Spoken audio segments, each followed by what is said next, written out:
In the name of Jesus.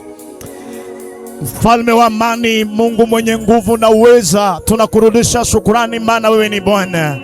Ninakushukuru Bwana kwa sababu ya maisha ya Moni na Mama Lynn. Wote wanaomba amani ya moyo Jehova.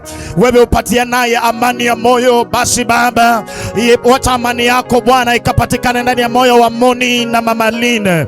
Katika jina la Yesu ninaombea Boni Jehova. Anaomba kwa sababu ya maisha yake. Ninaombea Imash Jehova. Anaomba kwa sababu ya hali ya afya yake ni mbaya. Wewe uponyaye Bwana.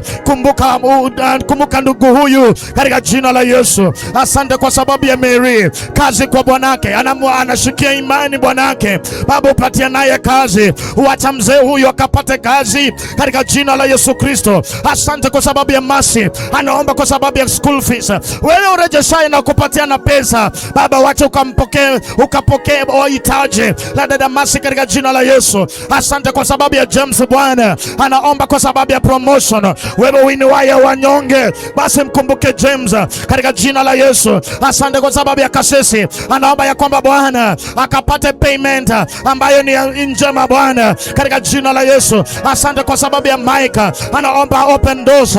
Asante kwa Abraham. Anaomba open doors na generational curses zikaweze kuvunjika katika jina la Yesu. Asante kwa sababu ya Chris. Anaombea financial breakthrough katika jina la Yesu. Hawa watu Bwana ninawabeba mbele zako. Ninawainua mahitaji haya mbele zako. Wewe ujuaye mioyo za wanadamu, ujuaye kutembelea wanadamu. Basi hawa Bwana usiku wa leo usiwapite. Usiku wa leo Bwana Yesu usiwapite Baba yangu.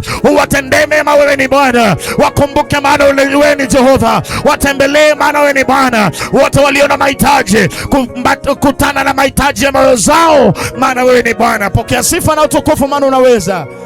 Kwa Yesu Kristo twaomba hata kushukuru. Amen. Hallelujah.